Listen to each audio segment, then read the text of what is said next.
Então, gente, quem fala aqui é o professor Carlos Alípio e é um prazer trazer essa videoaula para vocês, que é uma videoaula de aprofundamento, de revisão dos conteúdos que já foram abordados em sala de aula. E hoje eu estou trazendo uma aula de termologia, né? Então, inicialmente eu tive uma ideia de criar um mapa mental. E o que é um mapa mental? É uma espécie de organograma no qual nós vamos organizar todos os conteúdos, partindo do conteúdo principal e relacionando esse conteúdo principal com seus subconteúdos, ou seja, com seus conteúdos adjacentes, né? Então, vamos lá.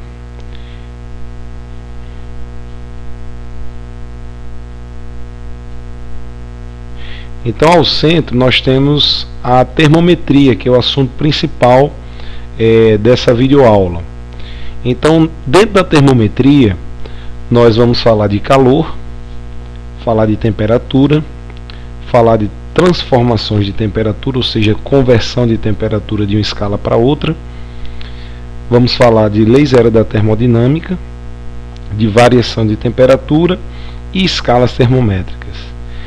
Então, o primeiro conceito é que temperatura é a medida do grau de agitação das partículas de um corpo. Então, veja só, quando nós falamos de temperatura, é importante que o aluno tenha em mente que temperatura está relacionado com a vibração das partículas que constituem o corpo. Ou seja, quanto maior a vibração das partículas que constituem o corpo, maior a sua temperatura. Quanto maior a energia de movimento, a energia cinética, maior a temperatura desse sistema.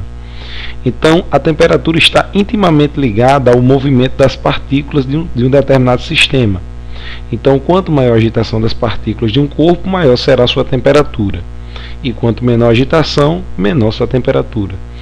E na figurinha abaixo nós temos uma ilustração de como é que seria uma ideia, digamos assim, microscópica do que acontece lá dentro do mundo atômico, né?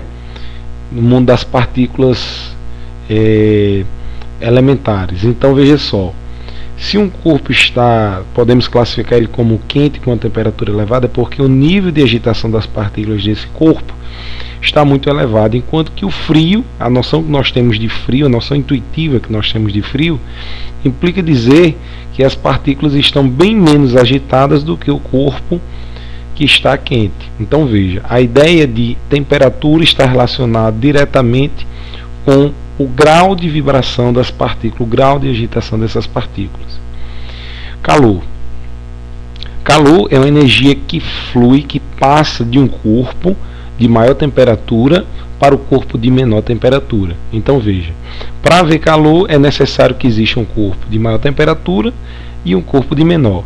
E essa energia sempre vai fluir do corpo que tem temperatura mais alta para o corpo que tem temperatura mais baixa. Então, imaginemos o seguinte: nós temos um corpo A, azul aqui, uma esferinha azul, que está na temperatura maior do que a temperatura do corpo B, aqui em vermelho. Então, se a temperatura de A é maior do que o de B, e nós temos aqui um contato, digamos assim, térmico, é possível fluir energia de um canto para o outro, esse fluxo de calor, esse fluxo de energia sempre vai ser espontaneamente do corpo de maior temperatura para o de menor, ou seja, do corpo A para o corpo B. Bem, escalas termométricas. Didaticamente, nós temos 3 escalas termométricas que são ensinadas ao aluno, né? A primeira escala, que é o que nós utilizamos aqui no Brasil, é a escala Celsius. A segunda escala é a escala Fahrenheit. E a terceira escala, a escala Kelvin, que é chamada de escala absoluta. Observe que há uma correspondência de temperaturas aqui entre as escalas. Esse ponto aqui, o 0 graus Celsius, representa o ponto de fusão.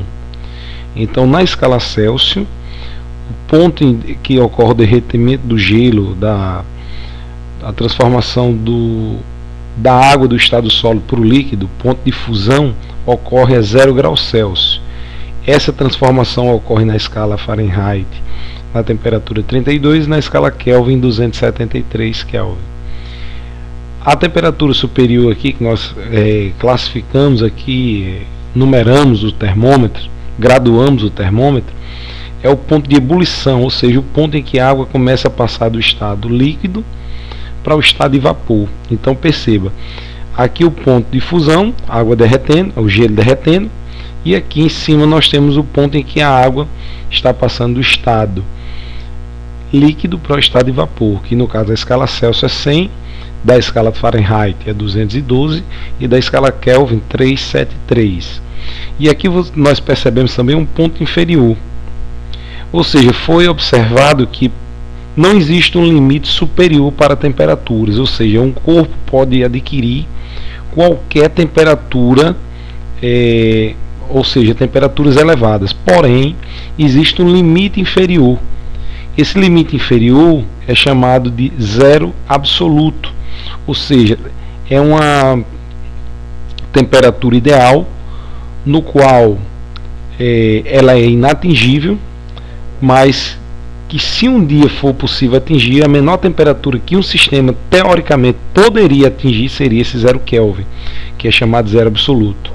Então o zero da escala Kelvin é chamado de zero absoluto. Então é a temperatura inatingível, cabe salientar, uma temperatura que não tem como ser atingida, que representaria a menor temperatura que um sistema físico poderia atingir. Então veja, o 0 Kelvin é o zero absoluto, que representa menos 273 na escala Celsius. Bem, aí nós temos uma relação entre as três escalas, escala Celsius, Fahrenheit e Kelvin, e sua respectiva fórmula de conversão de uma temperatura de uma escala para outra. Então a fórmula Tc sobre 5 igual a Tf menos 32 sobre 9 igual a Tk menos 273 sobre 5. Então quando você for transformar uma temperatura de uma escala para outra, basta descartar a terceira. Vamos dizer que você tem uma temperatura em Celsius, você quer transformar para Fahrenheit, então você esquece esse membro aqui da equação, então você descarta Tk, esse terceiro termo. Então você vai fazer uma relação entre T de C e T de F. Caso você queira fazer T de F e T de K, você descarta Tc e assim sucessivamente. Lei zero da termodinâmica. A lei zero da termodinâmica diz o seguinte, que primeiro definir para vocês o que é equilíbrio térmico. O equilíbrio térmico é quando dois sistemas adquirem a mesma temperatura, ou seja, os dois corpos, as partículas dos dois corpos estão com o mesmo grau de agitação das partículas. Então veja, nós temos aí três corpos, um A, um B e um C.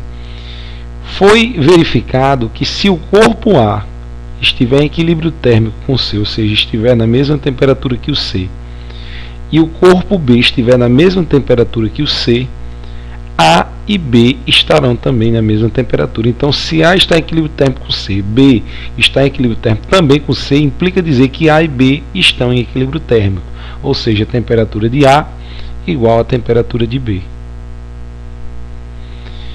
Agora nós vamos falar um pouquinho de dilatação dos corpos.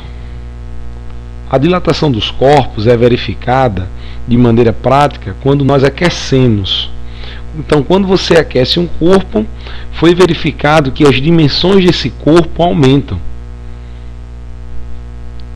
Olha só a figurinha ao lado aí, ó. Nós temos uma espécie de esfera pendurada por um cordão, um suporte, né? E nós temos um aro, onde essa esfera, a temperatura ambiente, ela passaria por esse aro, porque o diâmetro dela é menor do que a do aro. Porém, quando você pega essa esfera e aquece e tenta passar ela por esse aro aqui, percebe-se que ela não consegue mais atravessar. Foi o que aconteceu? Aconteceu que você aqueceu a esfera, aumentou o seu volume. Se aumentou o volume, vai aumentar o diâmetro da esfera e, consequentemente, ele não vai conseguir mais atravessar esse aro. Então, vamos falar um pouquinho da dilatação dos corpos.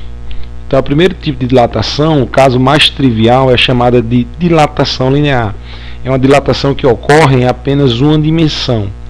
Então, veja só, nós temos uma barra aqui a 20 graus Celsius, a temperatura inicial. e nós vamos aquecer essa barra até 80.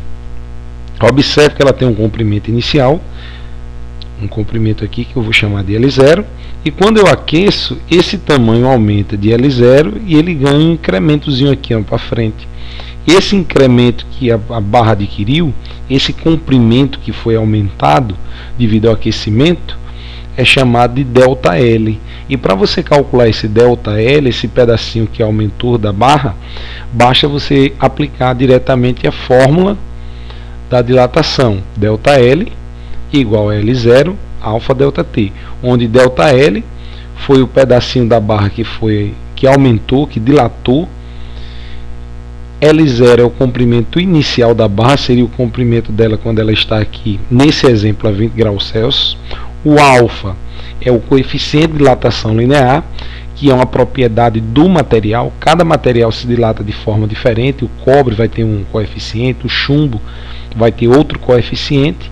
E ΔT é a variação da temperatura, ou seja, a temperatura final menos a temperatura inicial. Então vamos a um exemplozinho. Então veja só, questão número 1 diz o seguinte: a figura a seguir representa o comprimento de uma barra metálica em função de sua temperatura. A análise dos dados permite concluir que o coeficiente de dilatação linear do metal constituinte da barra é. Então veja, ele vai dar um gráfico aí, ó. Nós vamos interpretar o gráfico, que aqui o Enem está pedindo hoje em dia, e a partir desses dados do gráfico da dilatação linear, nós vamos determinar o alfa desse material, o coeficiente de dilatação linear. Então perceba, vamos logo fazer a interpretação do gráfico. No eixo horizontal nós temos a temperatura medida em graus Celsius, e no eixo vertical nós temos o comprimento da barra em centímetros. Então nós temos o comprimento inicial, que é 100, e a temperatura é 0 quando ele está nesse comprimento, e nós temos também, quando ela chega a 50 graus Celsius, ela adquire um tamanho de 100,2. Então, comprimento inicial 100 e o comprimento final da barra 100,2. Então, como é que nós iríamos resolver essa questão? Simples. Nós vamos aplicar a fórmula da dilatação linear, ΔL igual a L0 alfa ΔT, onde ΔL é a variação do comprimento. Se ela tinha um comprimento de 100, foi para 100,2, então o ΔL, a variação do comprimento, é 0,2 centímetros. L0 é o comprimento inicial da barra, que é 100, ó. Alfa é o que a gente quer, e ΔT é a variação de temperatura, que é a temperatura final, 50, menos a inicial, que é 0. Fazendo todas as contas, isolando o alfa, 5.000 está multiplicando o alfa, passa dividindo, nós vamos chegar à conclusão que alfa é 0,2 dividido por 5.000. Colocando em notação científica em cima e embaixo, nós vamos ficar aqui, 0,2 na verdade é 2 vezes 10 a menos 1, e 5.000 é 5 vezes 10 a terceira. Vamos chegar à conclusão que 2 dividido por 5 é 0,4, e divisão de potência de mesma base, conserva a base, subtrai os expoentes, menos 1, menos 3, menos 4. Chegando ao resultado final, colocado em notação científica, alfa igual a 4 vezes 10 elevado a menos 5, graus Celsius a menos 1. Bem, a outra questão, também bem interessante, bem importante a ser trabalhada, é uma questão de lâmina bimetálica, onde diz que os coeficientes de uma lâmina bimetálica, os componentes de uma lâmina bimetálica são o aço e o zinco. Os coeficientes de dilatação linear desses metais são, respectivamente, 1,2 vezes 10 a menos 5 graus Celsius a menos 1 e 2,6 vezes 10 a menos 5 graus Celsius a menos 1. Então veja, nós temos o aço e o zinco. O aço, o coeficiente, o alfa dele é 1,2 vezes 10 a menos 5, e o zinco 2,6 vezes 10 a menos 5.